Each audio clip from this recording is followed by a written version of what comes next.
bienvenue à toutes et à tous sur Cocotte TV. Aujourd'hui, une nouvelle vidéo de présentation qui porte sur une alimentation, la toute nouvelle Earthwatt Platinum Dantec, une alimentation en 80+, Platinum avec une efficacité max qui pourra atteindre 93%, une alimentation, vous allez le voir, de 650 watts, qui n'est pas si perfectionné que ça, pas de câble modulaire, simple ventilateur 220 mm, tarif pour du Platinum qui reste, entre guillemets, on va dire, accessible, puisqu'on est sur une base de 119 € pour ce modèle 650 watts. Tout de suite, on sort la bête de sa boîte, histoire de la découvrir un petit peu mieux.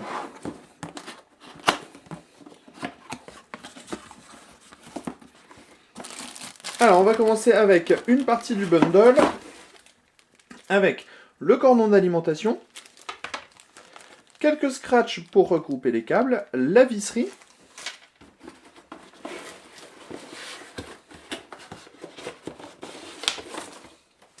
une petite notice d'utilisation pour tout savoir de votre alimentation, et enfin, on termine avec le bloc, vous le voyez, qui est emballé plutôt de façon écologique, on va dire, avec du carton et un petit peu de plastique. Mais pas tant que ça.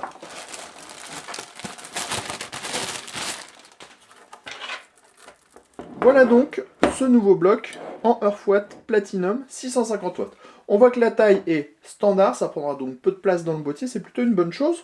Sur le dessus, on retrouve une grille avec un design nid d'abeille et un ventilateur 220 mm en dessous.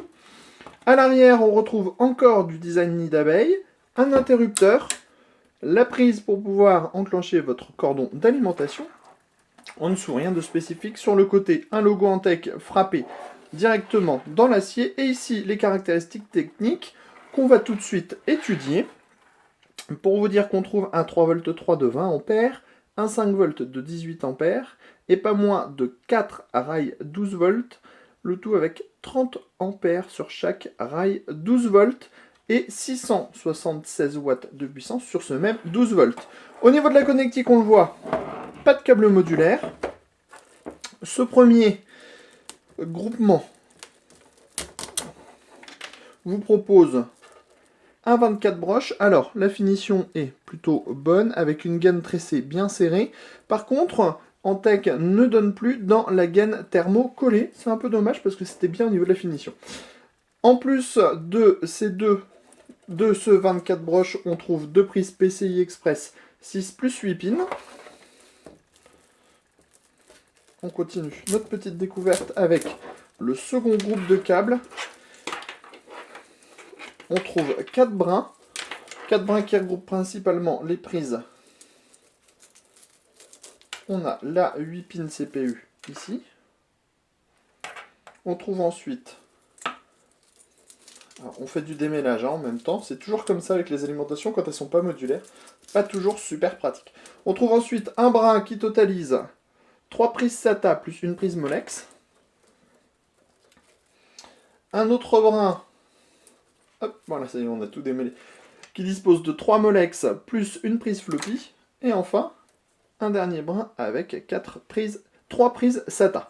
En soi, on va attendre le test pour savoir ce que donne vraiment ce nouveau bloc Platinum.